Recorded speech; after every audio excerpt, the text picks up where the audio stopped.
Good morning, good afternoon, and good evening, and welcome to Energy Speaks Back, powered by B2B Energy. My name is Paul Webb, and I'm the founder of B2B Energy, and I'm your host. Weekly, I present to you energy experts from around the world. Welcome to episode 123, and this is a special episode of Energy Speaks Back Revisited, where I invite an expert back into the room.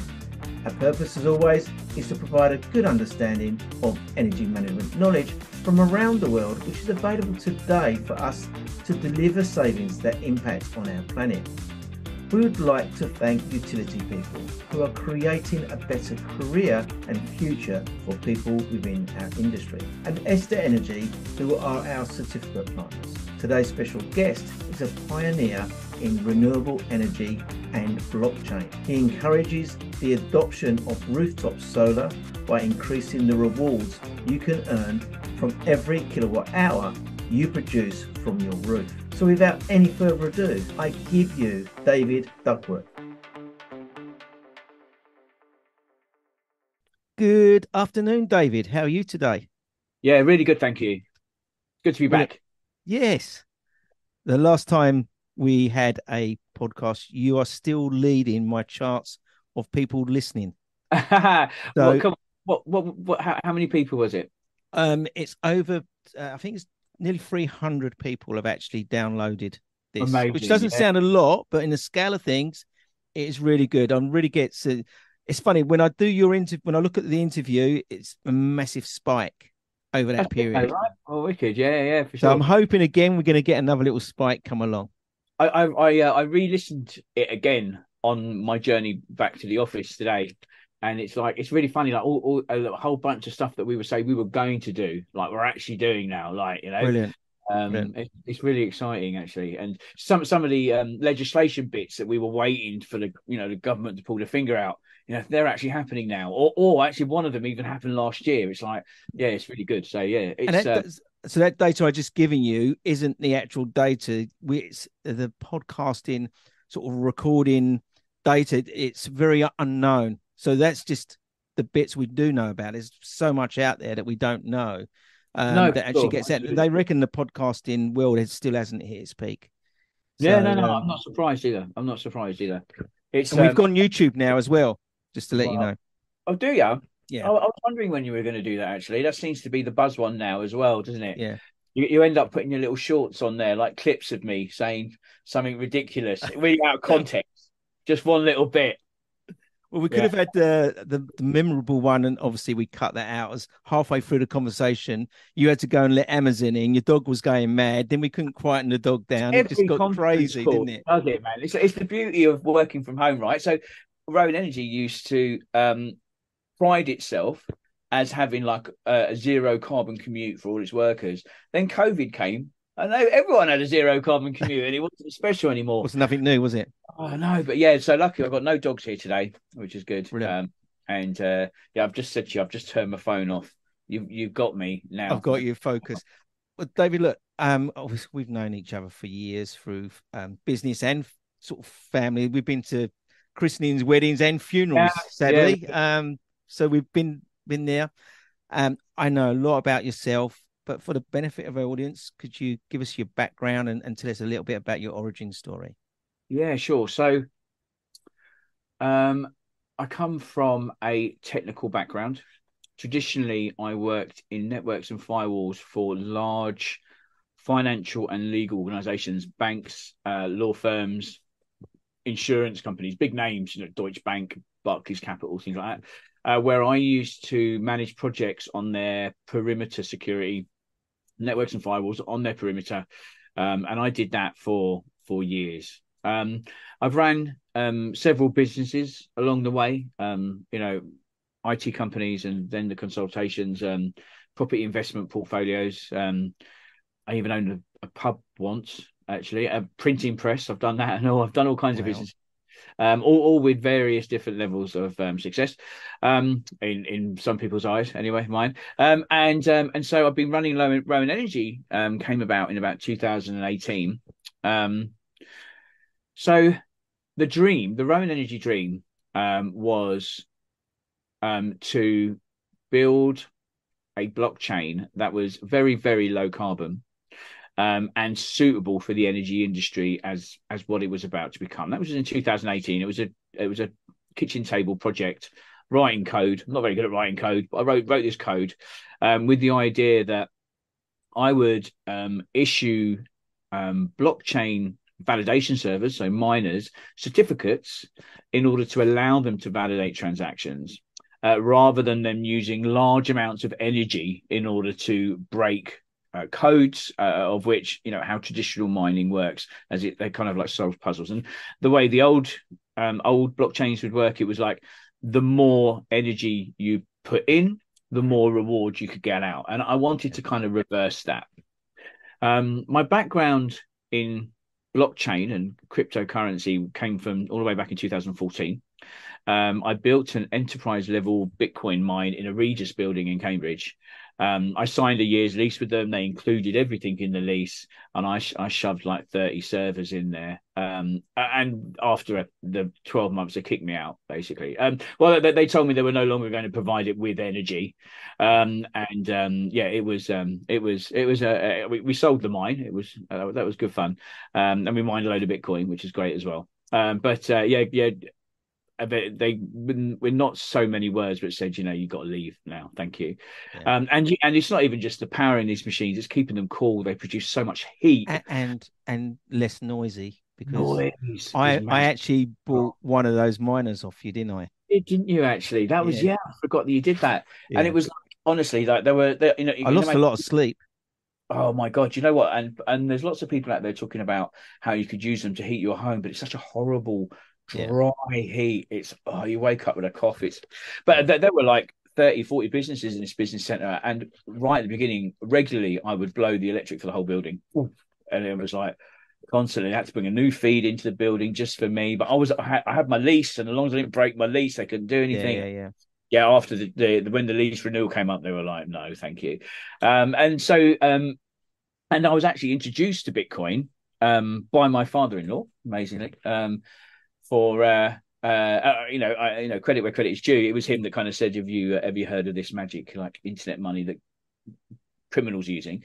And I had him. And actually, it was like the whole kind of like idea of the technology which excited me at first, and the idea that you could transfer money from the UK to the other side of the world, and it would take a matter of minutes, and they would arrive. And whereas at the time, things are a bit better now, but at the time, you send money to India, it took 3 weeks to get there. I could have flown there with the money in my hand and got there. Exactly. And it was expensive. And so that the whole kind of like decentralized money thing was interesting to me as well. So I built this blockchain in 2018. I entered it into a competition at Cambridge University. I didn't go to Cambridge University, by the way. I didn't win either. I was like 30 or 40 years older than everyone else there. People, they actually thought I was one of the tutors, the other kids that were in the competition. And so I knew I had no chance of winning. It was there to give, the younger generation a chance. And here I was struggling with this idea. But what did come from there, is that there was an opportunity within the energy arena for have traceability of energy within the network. And there's loads of underhandedness and foggy scenarios and people buying energy on a green tariff that isn't really green. And I just thought, there's an opportunity here somehow to be more transparent and have accountability within this industry. And it was hard industry to break into. It was closed doors, old boys club. People didn't like change. From running the business over the last few years, I've gone through the stages that you see where at first people would message me telling me what I was doing was impossible. That was maybe one of the first. Well, you can't do that. It's going to be impossible. You're never going to be able to do that many transactions. And then you go through the people telling me what you're doing is illegal. That's for sure. I went through that stage. And then slowly they start getting interesting. Well, what is it you're doing and how are you doing it? And some pretty big, I'm not going to name drop, but some pretty big, important, powerful men from big, important, powerful businesses, like adding me on LinkedIn and asking me for a call. like sitting here, like in the little office in my house, like what the hell is going on? But it's starting to be noticed, and that's that. That's really exciting. But yeah, the origins of it came from sitting at my kitchen table writing code, and now it's like a fully functional working blockchain that is primarily run by residential solar, some business now, some business. It's 20 or 30 times quicker than other blockchains that are out there as well, which is amazing.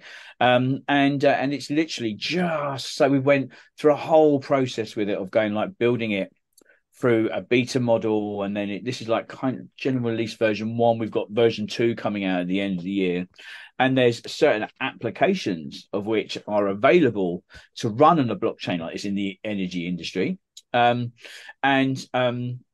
those applications come once the infrastructure is in place. So we have a blockchain that does completely unique to us, which is called proof of generation.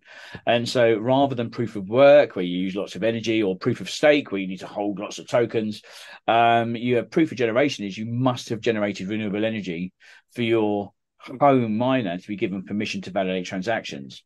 Now, we took the competition element out. So the more solar you have, the more you can earn, but it's more, you've generated more renewable energy, and what we did was, rather than fix it to a cryptocurrency, we fixed it to fiat, pounds and pence. And so for every kilowatt one of our clients uses, they get 10p. Right. And now we've got customers that have got 3 kilowatts. We've got customers who've got 100 kilowatts on a warehouse. And they are, the average person probably earns about an extra £450 a year, say, from their home setup. And we've just come out of the kind of like first launch where I've spent the last 18 months doing all the sales, and now we're just changing that focus. Now it's just literally in a few weeks of changing the focus. Now my job is changing in a very big way, where now I'm being started initially being approached by, and now I'm approaching distributors in order to sell those products for me. So, the obvious way to sell this product is to go via distributors like solar installers.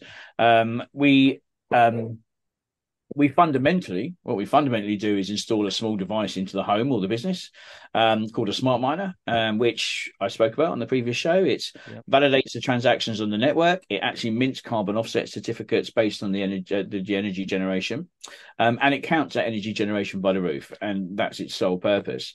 Solar installers have a history of houses of which they install, and they have solar installations they're doing every day now. One of the aims of this new phase of the business is to fundamentally change that solar industry, I hope. Okay, so this is kind of the thinking behind it. And this is I'm kind of hoping it's going to be mid-September. So we've got a new bit of hardware coming out, and I'll explain that in a minute, but a new bit of hardware coming out. And with that new bit of hardware will come this distributor model. Now, solar installers, and I feel your pain, solar installers, you have to have a continual line of leads to turn into sales to make money. You, for lack of a better comparison, it's like a roofer or a window fitter, for example, which you may put a roof on or fit some windows in a customer's property and then never talk to that customer ever again. And so then you have to find another person that needs windows or another person that needs work on their roof. So what we're trying to do is that when a solar distributor comes to us, and they install a smart miner, not only does their customer have a better return and a shorter payback period, and they put the device in and they get their 10 pence a kilowatt, the solar installer will get 2 pence per kilowatt that the customer for the energy the customer produces. So you get this residual income. And that's going to be like 5 or for the next 5 or 10 years, and that will help solar installation companies not only have a residual income. They can potentially go back to all the 300 installs they've done over the last 10 years or however many it is, and earn an income from those guys going forward. And somebody fondly called it the other day, the solar coaster, right? So the solar coaster is we have an industry, and if you look at a long period of time, we've got like 2015, 16, 17, 18, 19, and then when the feed-in tariff ended, it was down here, and then slowly building up. And they're going for a little bit of a dip now, which is interesting to see as the price caps come in and the panic buying of solar has kind of like settled down. You're seeing a few companies of which invested heavily last year in people and vans have got maybe a van sat in the office, right? And there's lots of the companies who come in as a solar installer now. Electricians are all gone off and done their MTS certifications, and it means that if they have an edge, as in short payback period times and better income, and a residual income, it kind of smooths those rolls of that solar coaster, and that's what we're trying to achieve. And it's refreshing dealing with solar installation companies because they just get it. Yeah. Right. I mean, I've had 3 conversations this morning already, and some really big names of which are committing to large orders come the rollout of this new bit of hardware. And does it matter the size of the installation? Can it be? It's the only limit of the installation size. Well, it depends. Okay, so we get our customers to sign a terms of service. That terms of service states that they don't belong to any other carbon scheme. So for us, it's really important that we can flog the certificates. And the big no in carbon offsetting is double counting, right? Yeah. So if they're already declaring that carbon somewhere, they can't join the scheme. The other limitation is you can imagine when we sign on someone new, we have to grow the other part of our business as well. And so we have one particular installer that has, I think, 6 or 7 PPA customers, so PPA, powered purchase agreement, where the tenant in the warehouse buys the energy from the owner of the solar at 25p a kilowatt or whatever. That guy has these 5 or 6 warehouses with 100 kilowatts. And whereas I am doing, when he says he wants to sign them all up, I'm doing a jig. The rest of the team are like, we need to grow slowly, to make sure that we don't trip over our own shoelaces, right? Yeah. And so that's the only thing. But I mean, we've got, I signed a 100 kilowatt deal yesterday, actually, on a Sunday, as per usual. But that'll be, we'll take that one on, and then we'll allow the business to grow, and then we'll take the next one and allow the business to grow. So the only kind of limitation is that the large solar farms in general are all already claiming the carbon certificates, either in the form of REGOs or ROCs if they're back in the olden days, like 4 years ago. Yeah. It feels energy, doesn't it? Or they're already part of another carbon scheme. We have a large for us solar farm, of which they're just on the feed-in tariff, and it's hundreds of kilowatts. And they actually signed up a small portion of that and are growing it, and that's perfectly fine. So on the feed-in tariff, there's no carbon counted. It's just the way it is. And he's actually put an application in for a 1.5 megawatt farm in another field, and he's come to us going, I'm just going to put it into the price. So the way the pricing works for us is that we actually charge an onboarding fee for the person to join, and that is dependent on their kilowatt peak generation capacity. And so a residential customer won't pay the same as a 100 kilowatt warehouse or business, but the payback period is generally the same. Usually you'll get your money back via rewards in like 1, maybe 2 years, depending on the system size. But generally, and what are the rewards? So Rowan rewards are paid. So they actually customers all earn reward points. Yeah, and those reward points are equivalent to pounds and pence. So the idea is that we wouldn't really have to rebuild the platform if we wanted to put that up.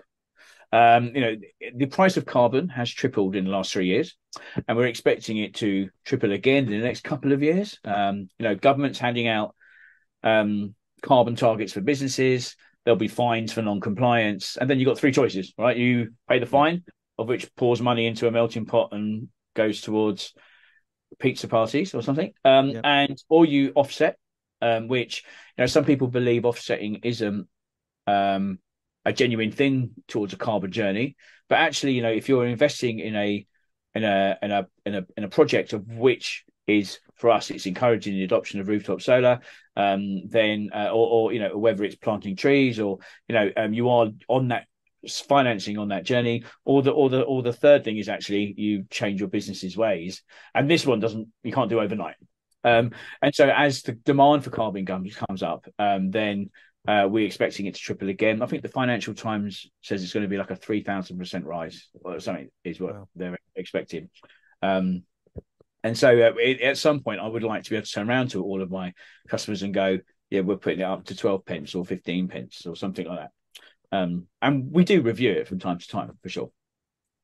I remember when we spoke last time, they were going to get like a token whereby they could use that token to go and charge their car down the road. But is that changed in any way, or is they're going to use that money to go and charge their car now? Well, we tested the market. And the market wasn't ready for like tokenization. Yeah, it was a really high amount, maybe 20% of our customers joined us because they're into blockchain. Or as well, they're into renewable energy. They're like, are we going to get a token? And I'm like, well, at the moment you don't, because the reality is the other 80 or 82% of our customers, the 77-year-old lady with solar doesn't want to hear she's getting a cryptocurrency. She doesn't even want to hear the word. Wouldn't even know what it is if you said it to her. No. And so we need to prepare that market, and I think we have the upgrade ready, and we haven't pushed the button where, when they withdraw, they can get an option of what they get. But, the world isn't quite ready. Things are changing.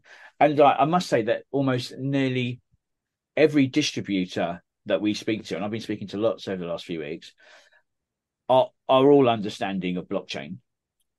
And so I think, and they have the concerns that I've already been through, which is like, oh, how am I going to sell this to my customers? And I'm like, no, everyone gets paid in pounds and pence. The crypto side of the business is purely there because our carbon offset certificates are on our blockchain, and our blockchain requires validation, and which is transactions to be validated, and this is what this smart mine is for. Yeah. It's our carbon offsets are being. So I'm quite fortunate to be part of a think tank which advises the government on what they're calling the Internet of Energy, the next form of it. And through that, I became acquaintances with an organisation called the BCI, which is the Blockchain and Carbon Institute. And we are in conversations. It's very early days, but we would like them to use our blockchain for the template for all carbon offsets in the UK. All right. And so our carbon offsets were able to build into the certificates, like program into them the trust that's required. Whereas on our certificates, you can see all the way back to the source and the serial number of the machine of which counted the energy, the location where that energy is, and it's time stamped, obviously. Yeah. You can, once somebody offsets their carbon, you can't transfer that certificate again.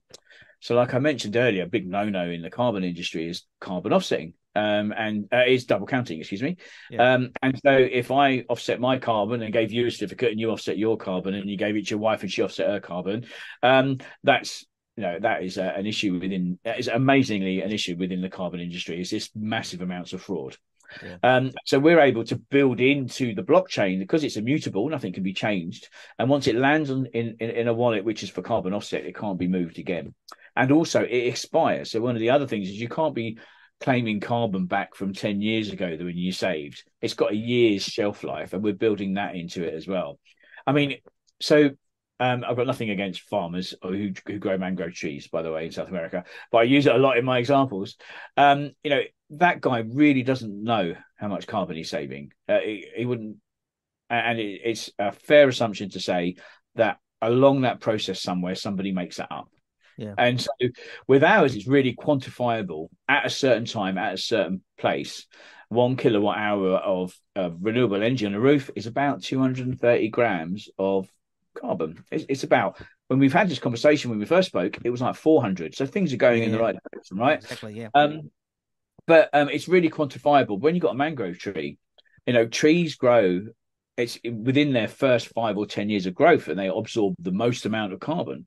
And so, for this guy, so mangrove tree farms in South America are for someone in the UK, it's unfathomable how big they are. It's like hectares and hectares and hectares, hectares of swampland, and of which the farmers can't believe his luck that this land that he has, of which he can't farm or grow anything on, is suddenly worth money to him. And so someone's come along and carved it all up. And I went through a process with an investor who had an interest in a mangrove tree farm in South America. This is how I know so much about it. And he wanted to tokenize it. So you bought the token and that was your offset. And actually with a mangrove tree farm, it does continually take carbon out of the atmosphere. So you can, after the first year, move it on to somebody else and they can offset that same. So it's more like tokenizing the tree rather than the carbon, I guess.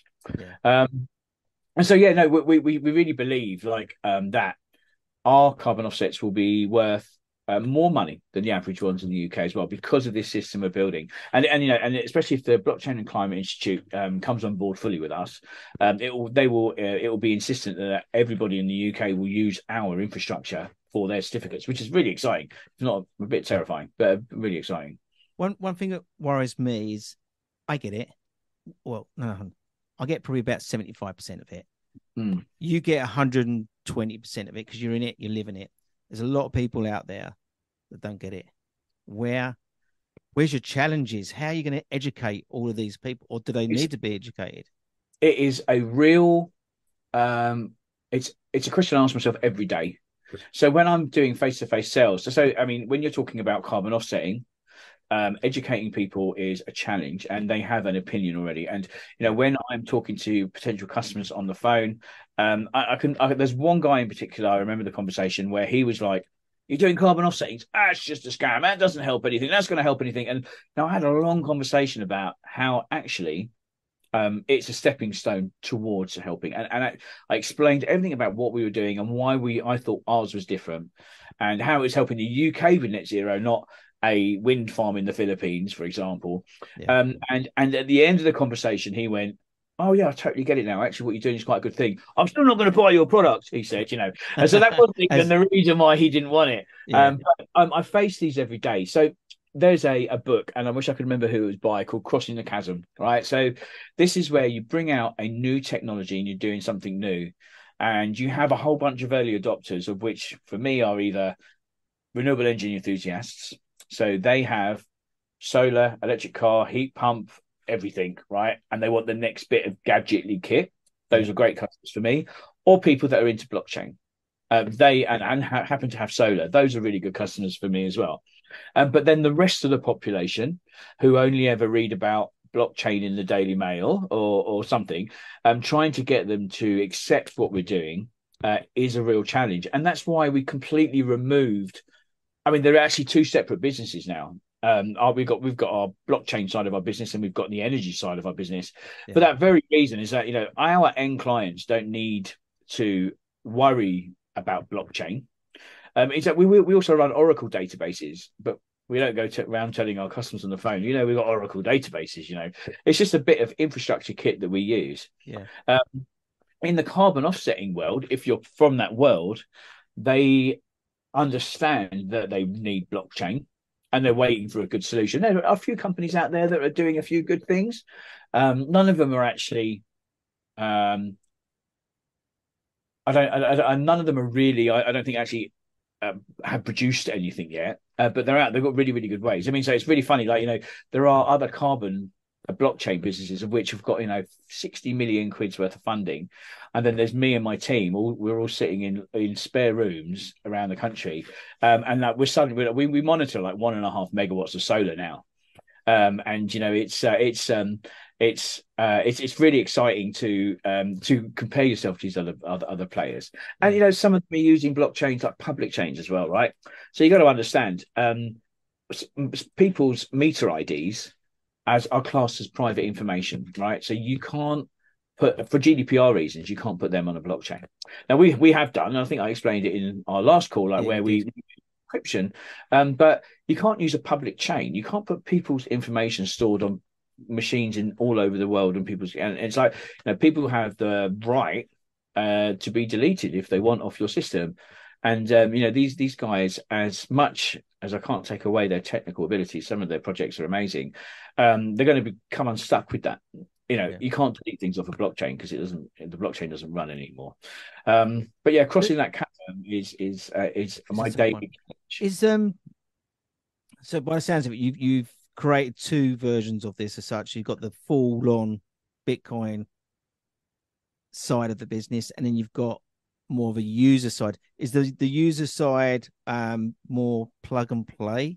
Is that where we're heading towards this, where I can buy this product, not have to worry about it because it's just going to be plugged in and off it go doing its thing? So it's fundamentally that's fundamentally how it works. We've made it user. I know I've really simplified it there. Well, no. So installing it takes about an hour, right? And it's non-intrusive. You don't need to turn your power off. Well, so the current version runs off a plug socket. So if they need to put a plug socket in, they turn the power off. But it's not going to interrupt your service. They have to cut the wires your solar installer put in or anything. It's really, really non-intrusive, and we did that on purpose.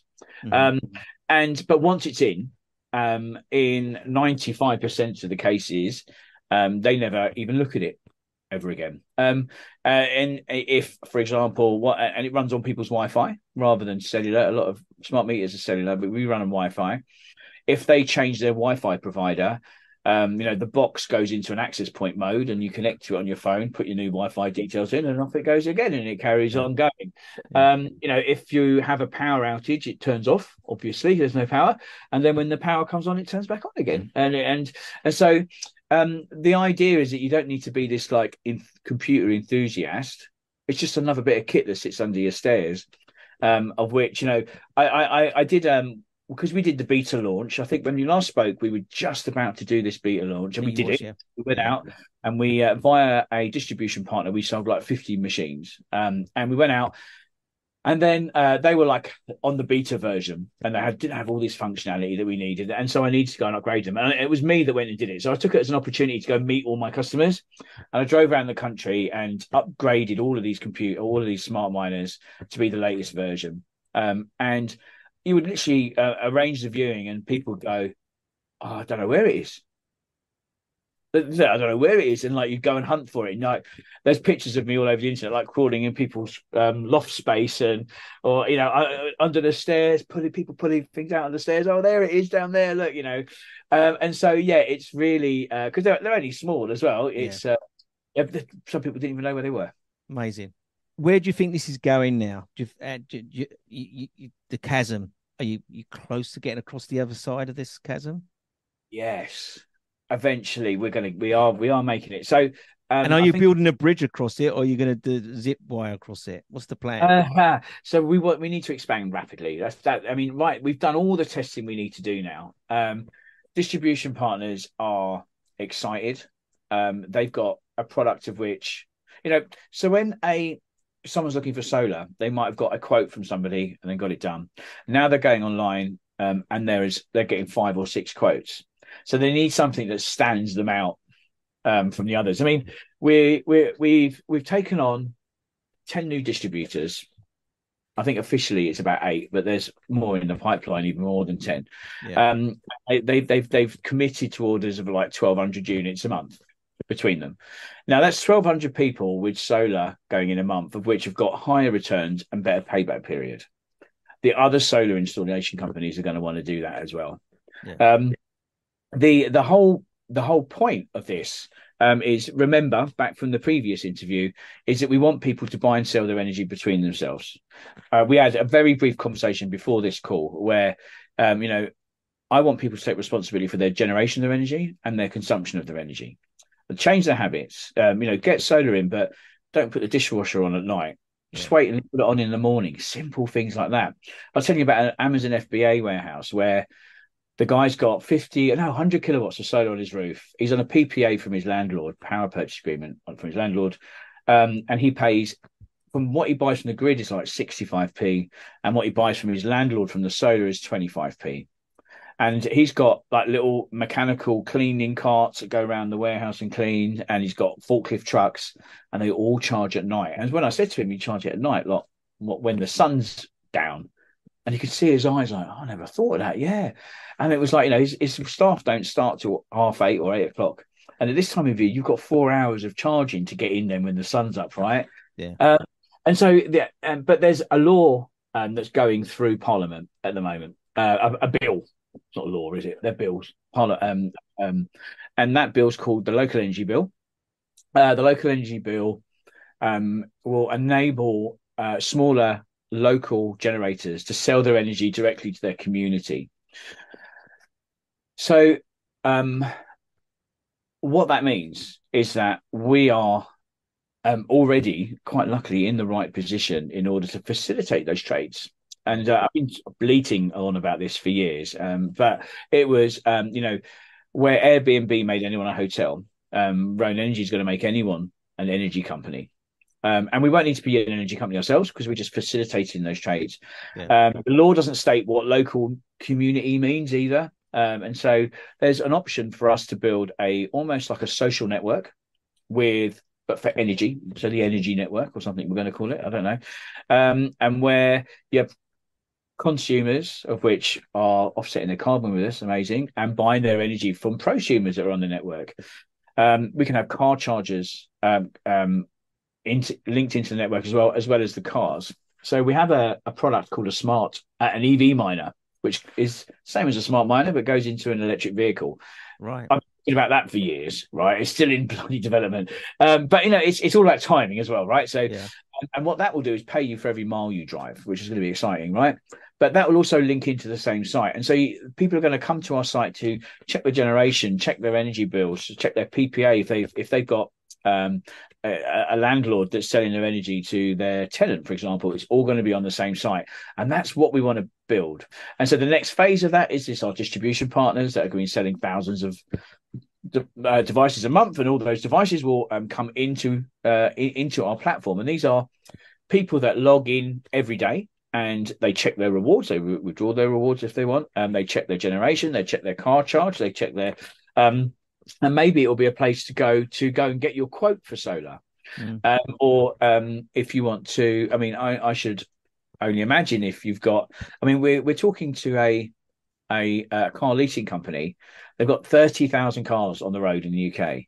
At the moment, 9,000 are electric, and their aim is by 2032, I think they said, or was it 2030 maybe, or the whole fleet will be electric. And we're talking to them about having an EV miner in every single one. Now, if you've got a platform that's got 50,000 electric vehicles on it, insurance companies are going to pay a lot of money to advertise to those people. And so this is the monster platform we're trying to build. And like Rowan Rewards is just that first application, the hook to get people signed up and on board. We get a lot of our distributors say, can they just automatically get their rewards every month like a bill? And we're like, no, we want them to log in. We want them to log in and use it and get those page impressions up. Yeah. And the more we can give them, I mean, so even right now, we're able to alert our customers if their smart miner stops responding, for example. If we lose sight of the smart miner, it drops off the network, they get a message. It's a system we got called MCM, of which it would laugh if I told you what that stood for. When we first built it, our CTO would check manually, and his name's Martin, and so the MCM system was Martin checks manually, which we thought was quite funny. It's automated now, but that's what we did at first. Yeah. And then if it is calling back, but it's reporting zero, that could be an inverter that's gone pop, or another problem within the solar. We're going to have enough data soon that we can turn around and go, your 5 kilowatt system is producing 30% less than other 5 kilowatts in your part of the country, which means that maybe one of the arrays on your inverter is gone. And so we're going to be able to give monitoring on there, of which then gives the solar companies an opportunity to sell a monitoring maintenance package, which is another residual income for them, right? But all of this will be in the same dashboard, the same place. You've got conscious consumers, and you've got conscious prosumers all in the same place, and that's what the aim is.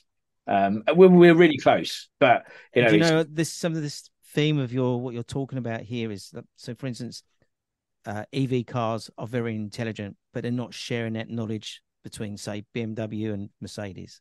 Isn't that always the way with car companies? Yes. You know what, as well. So but you're going to be coming in between all of that, and you're going to start the collaboration. you're going to start to unfold all that, aren't you? The EV miner as well makes the dumb electric vehicle a bit smarter. So Yeah. I mean, I know that some of the more recent ones are amazing, right?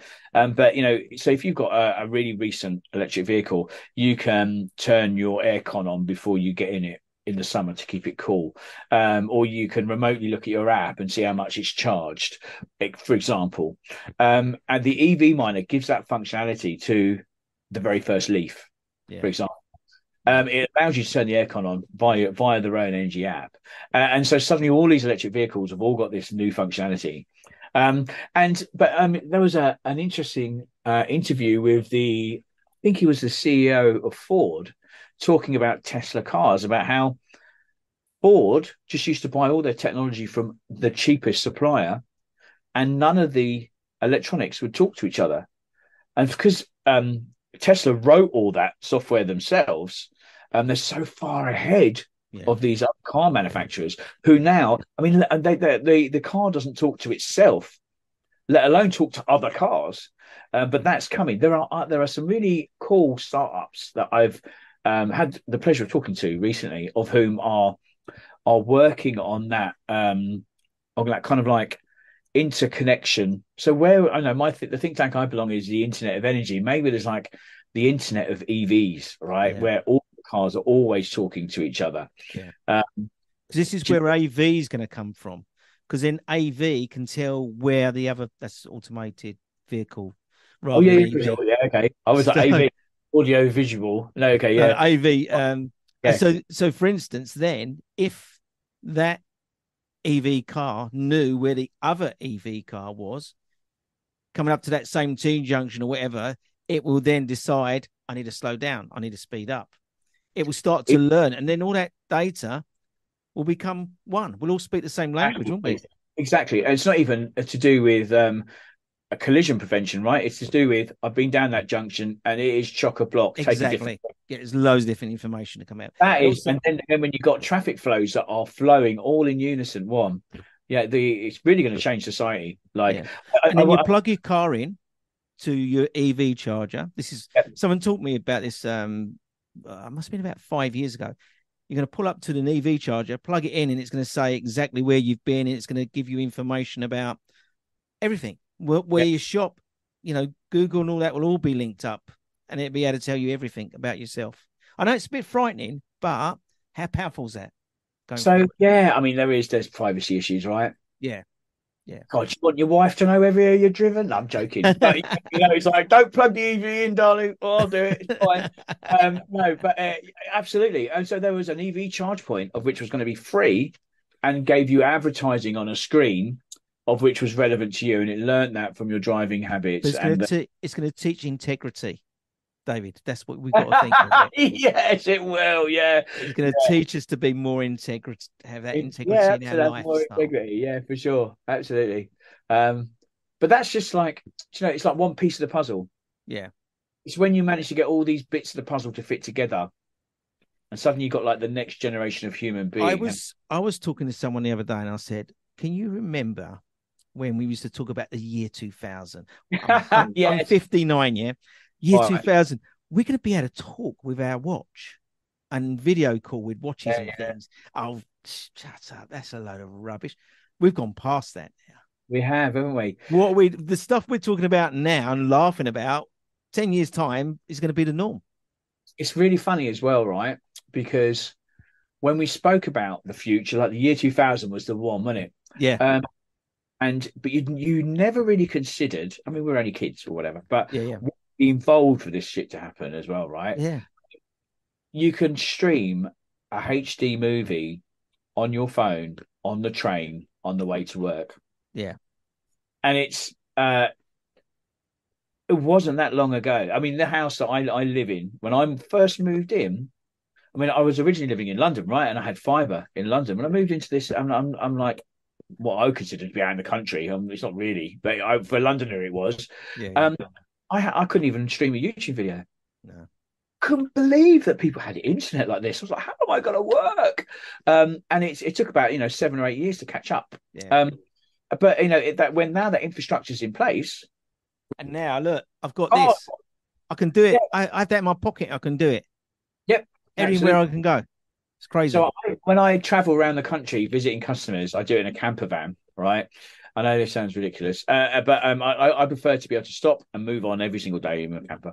And I work from wherever I am, and I get 5G internet in my camper, Yeah. and I don't even think about bandwidth in my camper. Yeah. Mm. So, David, it's been an amazing journey since we've last done the. I'm going to put these both together actually, and I'm going to compare them. It'll be really good. No, because really good. I'm going to do a timeline on it. So, David, is there anything? And I asked you this question last time, and your business has changed radically, but the podcast hasn't. We're still doing the same routine. So, is there anything you can give back to our audience today from your sort of learning from the last podcast? I think it's definitely right. It's definitely got to be. It's not all about producing your own green energy, right? People are rushing to get solar, right? It's about consuming less. Everything's around consumption. It's like consuming less or consuming at the right time. And it is like what I said, put the washing machine on in the morning, put the dishwasher on in the morning. You don't need to have. It's almost like, I tell you what, when earlier or towards the end of COVID, maybe was it when there was bit of a food shortage in towards the beginning, wasn't it? And one of the newspapers said 30% less food on the shelves. And one of my friends said, to be fair, most people could consume 30% less food and they'd be all right, though, wouldn't they? Yeah. And it's that. It's like not just about generating energy. It's brilliant to have solar and take responsibility for the generation of your own energy, but it's all about your consumption as well. It's all about it. And like, this is what you do, right? Day in, day out, you do these businesses. We spoke about a hotelier friend of mine whose bills are. I know a pub. She only opens now for bookings because she cannot afford the electricity bill because they haven't got a price cap. 60. Some of the bills we've been seeing is 450% increase. You cannot justify. You can't keep your business going on that, can you? No. Well, and also, belts are tightened at the other end, the customer walking in, and that you can't split that amongst your customers to help you out. And also, everything they buy, even an egg or a loaf of bread, it's all gone up.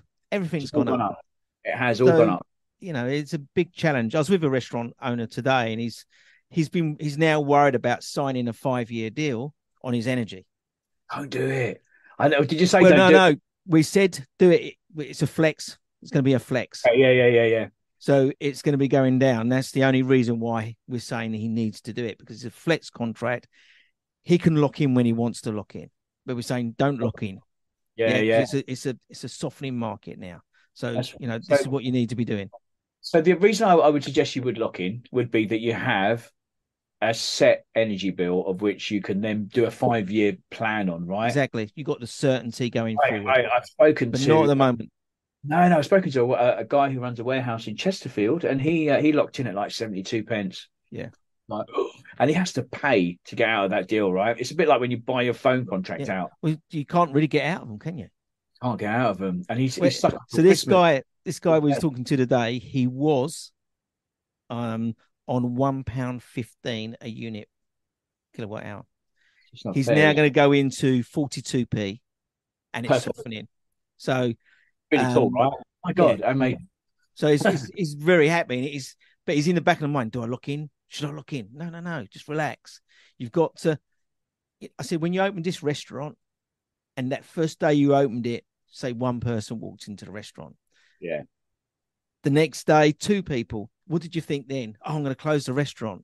No, you don't think that, do you? You've got to hold your mantle, because you've got to believe in that business. Entrepreneur, right? It's like exactly. It's supposed to be bloody hard. Yeah, and it's not easy. I've had days, especially in the last 6 months, when it's like, I've sat with a friend of mine. He owns a really, really successful software company. I sat there having a coffee with him, going, I never thought it was going to be this hard. It's supposed to be this hard. Being on toast and sleeping on the floor of the office is what it's all about. Otherwise, everyone would do it. Exactly. It's getting through it, right? It's getting through it. And that is like, entrepreneurship is bloody graft. And I'm sure the restaurant owner, one person, one cover, he's probably had nights, right, when no one's come in. Of course, yes. No one's come in. Everyone's like cleaning, right? Yeah, absolutely. And it's about riding the solar coaster. Exactly. I love that. I might use that. So, You David, should do. I really appreciate. It's great catching up with you. Yeah, really good to talk to you again. And please, you and your family stay safe in these times. Yeah, well, right. Take care. Thanks very much, Paul. Thank you. Thank you.